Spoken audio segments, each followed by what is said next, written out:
time you dance for joy or lust or anger, and every time you haven't got it right, you're one of us.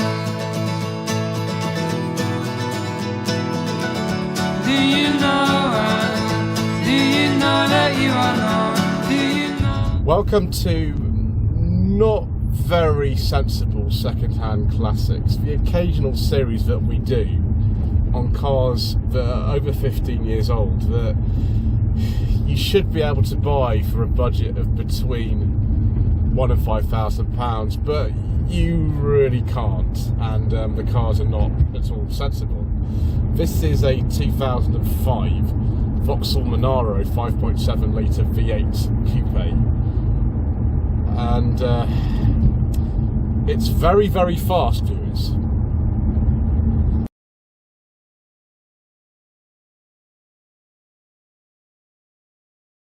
So the Vauxhall Monaro was only imported into this country between 2004 and 2006, although some cars remained unsold until 2007. It's based on the Holden Monaro, or the HSV Coupé if you're thinking about the VXR version of this car.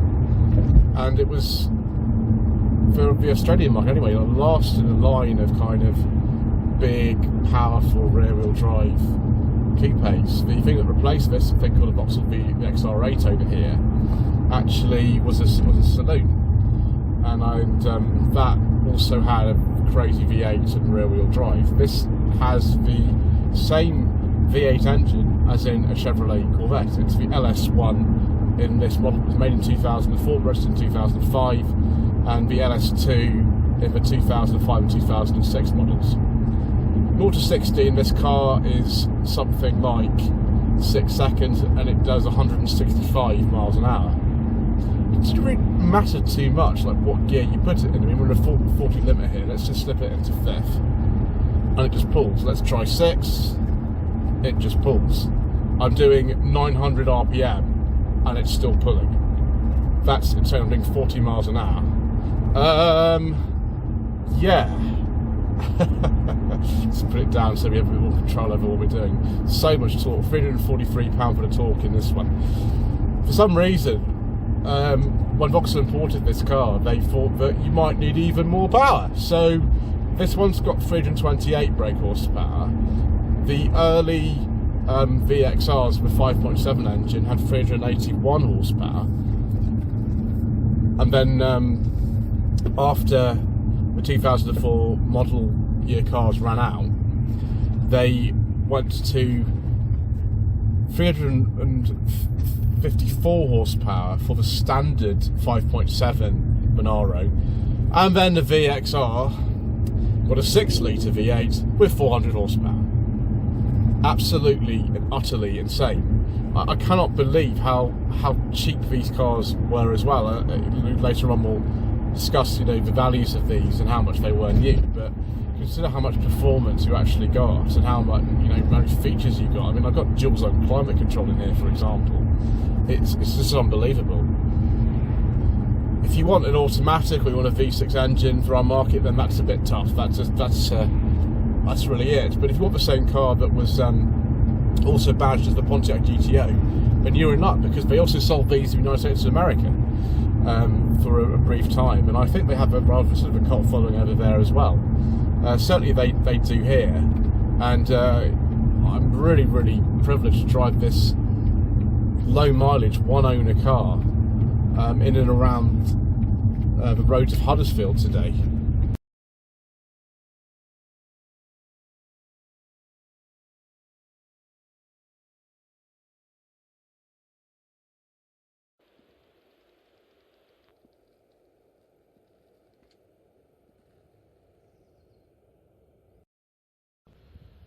Well, managed to actually back this up here without completely ruining the clutch, which is always an advantage.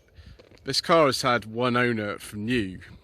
You can see it's on a 55 registration, but actually it's a leftover 2004 model, because when they initially imported this car to this country, they imported 350. 300 were the standard V8 like this, and 50 were VXRs. The VXRs all sold out really quickly, but the standard V8s like this, they waited a bit longer to actually be sold. The next year, 2005, they imported another 350, but they imported more of a VXR version with a new 6-litre engine. And apparently, actually, that didn't go so well for them, because they they actually sold their 50 of the standard model a bit more quickly than the VXRs. So about 700 or so were imported over to this country, and the very last ones, I think, had a supercharger added to get rid of them. So stupid amounts of power, but very practical car actually, strangely so. Got parking sensors on this one as well. I think the boot is just... Oh, no, we're going to have to pop the boot with this. There we go, pop the boot. This car is actually loosely based on the old Vauxhall Omega from the 1990s. So some bits of it are surprisingly practical, like this boot. Anything else with this kind of power maybe you won't have this sort of boot, unless you have something like a BMW M5 maybe. But these cars when they were new were £29,000. Arthur, who's had this from new, actually paid £25,000 for this, which is insane. Can't believe the amount of power and performance you got for that sort of money. So we lift this up on this toggle. We see we've got a space saver spare and a really, really nice clean boot floor. These weren't, I don't think, fully galvanised, so they are actually prone to rust. But this one's obviously completely fine. It's only done about 57,000 miles. One really weird thing about this key is, although it looks a bit like a very large Mark III Astra key, it's actually got a rechargeable battery in it, but it's charged when you put it in the ignition. And Arthur tells me, since he got this car in 2005, he's never changed the battery in the remote. So for some reason, they're very proud about the fact this car's got side airbags, which is good, because if you are going sideways, which you might do with 328 horsepower and 6-speed manual and rear-wheel drive, then you'll know that you crash into something, you'll be alright. Electric memory seats, although the backrest is manual for some reason. It has got cruise control, but it's on the wrong side, because that's actually the indicator stalk. So you might think, oh, it have loads of Vauxhall Omega bits in it. It doesn't really. It's a sort of far more kind of customised car, based, of course, on the contemporary Holden Commodore and other Holden models. The more powerful versions of these were not even called a Monaro. They were called the HSV Coupé, I think, actually. Let's try some cup holder action, viewers. Ooh, that's good. I like that. I think these are off the Saab 9.3, actually. Let's just see the divisions of General Motors all sort of working together, isn't it? Obviously, this engine was also used in the contemporary Corvette, the LS engine. So we've got a Blaupunkt stereo. It's got a six-disc CD changer, which is great. Dual zone climate control. Modes, I think, are for the odometer and things. You can actually have it in both miles and kilometres, which is interesting. More modes here. I mentioned for the stereo and some volume controls and things like that. Nice big door pockets. And a good old Corsa B electric mirror switch. Gets everywhere, that. Normal handbrake, which is nice. You can see there's a big space here where the electric rear ends would be if you had a Commodore. Ooh, that is not very nice. That's not very nice at all, viewers, is it? It's weird because most of the interior is really not that bad. It actually feels okay. It's just literally this. I mean, these feel a little bit cheap, but it's just that which lets it down a bit. The dash is actually soft touch, and it's quite nice. They did make an effort to actually put some nicer appointments in the Vauxhall Monaros as opposed to the Holden Monaros and the HSV Coupés. I don't know about the Pontiac GTOs, but certainly these do feel a bit better until you come and look at this switch, which that's not very good either, is it? It doesn't feel too bad. It just looks really, really old. It looks really old. Yeah, 6-speed manual, the only transmission option that was offered in this country. If you were in Australia or other places, you could get an auto. You could also get a V6 engine. We only got the V8s because they kind of figured that most people who really buy a car like this wouldn't want anything but the most brawny option available. I think I'm going to have to get in the back views. I don't really want to, but Mr. Manning from Matty's Cars always insists that I do. Apparently this isn't too much of a problem in these. Oh, we've got an electric adjustment as well, like on a Peugeot 406 Coupé. It's very nice. Okay viewers, that's all I get. This button there actually takes it back to the memory position of the seat. Oh dear. This is like crystal made. Actually, if you're, when you're back here and Arthur's just put me in, it's alright. It's a lot better than I expected. I mean, I've actually got some legroom and the headroom's okay, although my head's actually touching the rear window. You can see the rear window starts there. And it's only a 4-seater. It's not bad. I mean, I've been in a lot worse than this in terms of 2-door cars. I've been in far worse than this. But I wouldn't want to have to spend too long in here. Just simple reason that I know I've got to get out. And that's going to be difficult. We have, though, got some climate control vents in here. Obviously, if you're in Australia, it is quite a hot country, and so you're going to need those. We've got a dome like that. Is that an electrochromatic rear view mirror? Yes, it is. They really did have a lot of options. Because it's just a standard model rather than VXR. It's quite nice. We've even got some leather down here. That's pretty good. It's just speakers, and they really missed an opportunity though by not putting anything in here for storage and things. But if you've got a car with 328 horsepower that is a manual V8 rear-wheel drive coupe, I don't think that a lack of storage areas is really going to concern you too much. Okay viewers, let's see if the Australians can make very practical cars for secret missions. Try the glove box with me secret mission documents.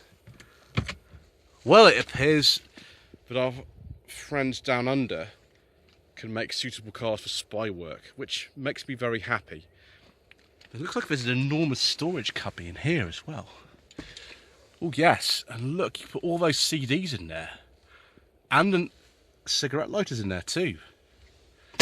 Brilliant. And that's for turning off the traction control and the fog lamp switch, which is strange. Maybe you don't need fog lamps in Australia by law, I don't know. Answer in the comment section below. Right, that's something we haven't done yet, and let's have a look at the engine, which we'll do right now. And here we are, viewers, the 5.7 litre LS1 V8, in this case generating around 328 horsepower, which was the smallest power output available of a Monaro in this country. Also got a standard strut brace. It's quite rare actually to find a Monaro over here that's not been modified. This one hasn't been at all. This is how they came. And it looks relatively easy to sort of work on for one of these, although the V6 will probably be a little bit easier. You've got to take some covers off and things. I think the power steering fluid goes in there, and that coolant reservoir is huge, isn't it? I can see the ABS pump and things like that. Brake servo is in front of you, which is good. No remote servo. Nice big battery, which you're probably going to need. And I think the sort of late facelift, obviously this car was made in the sort of latter half of Monaro production. They finished it, I think, June 2006, although some of the UK market cars were sold actually into 2007. I think that looks very nice. I think it is, you know, these days. It probably looked quite anonymous when it was new, but for £29,000 or 25 after actually paid for this car, I think that's very good. These days, obviously, a lot of people know what they are, and they're probably more of a cult car now than they were new. Right, I think it's time to go for another drive, viewers.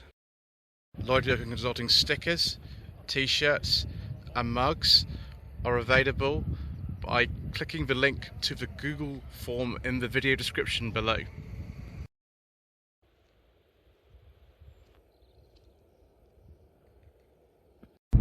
the steering is actually very good. I'm amazed. This car weighs 650 kilograms and it doesn't feel at all like it does. Obviously these days we have a lot of big SUVs and things like that weigh even more, but this weighs about 1.65 tons, and it doesn't actually feel like that. The steering is actually really nice. I'm very, very impressed with how it feels. The clutch is very heavy, but then I was told that, and Mr. Richardson, the viewer is driving, has also had a go in one of these, and he told me that you need to watch that. But having driven an MG ZT 260, also on not very sensible second-hand classics recently, I can tell you that it has a very similar feel to it. This has a little bit more power. They've both got V8 engines, they've both got manual gearboxes, generally rear-wheel drive. You could get an automatic ZT 260, but automatics were not available in this country for the Monaros. It just feels kind of similar to that, in the sense that you've got this stupidly powerful rear-wheel drive car with a massive engine in it and loads and loads and loads of torque, and this has tons and tons of torque. It's just sort of remarkable. In some ways that makes it easier to drive, and you sort of balance the incredibly heavy clutch with knowing that actually whatever gear you actually select to pull off in, it'll just pull off. I think this cruises at something like 1800 RPM in 6th gear at 70 miles an hour, which just shows you how incredibly torquey the engine is.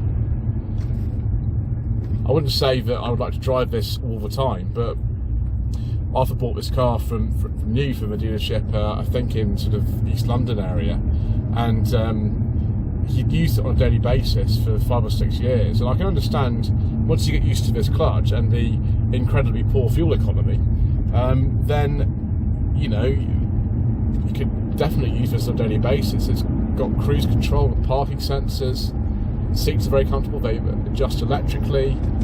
The ride's actually not that bad. I thought the ride would be considerably worse than it actually is. Obviously this car's only got the 17-inch wheels. The VXRs have 19-inch wheels, and though that would be considerably worse. There's far less sidewall on this. There's not a lot of sidewall, to be honest, on these tyres, but it feels actually quite comfortable. I'm quite surprised at that. The road I'm driving on now is a very poor surface on it. It's all jiggly, but the car feels absolutely fine.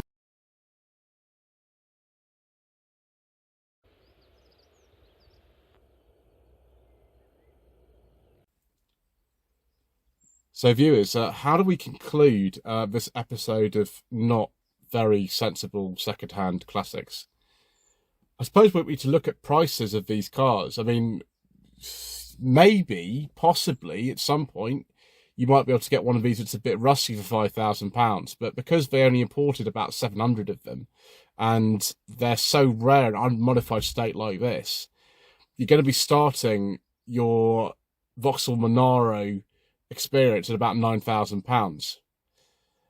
Really nice ones. This is a really nice one, in excess of, I don't know, £12,000, possibly more. The VXR ones, I think, are even more than that. It's not necessarily the most practical car for daily use. You might get 20 miles per gallon. The clutch is very heavy. They are quite big. And, you know, they aren't the sort of best quality interiors. But this car was so inexpensive when it was new that I think I can really forgive that. And I'm absolutely blown away to have the opportunity to actually drive one of these. I've always wanted to have a go in one of these, and now I have, and I've really enjoyed it, and I hope that you have too. Anyway, thank you ever so much indeed once again for watching this episode of Not Very Sensible Secondhand Classics. Don't forget to subscribe to the channel, like us, leave a comment below, and we shall see you again soon for more reasonably priced nostalgic motoring.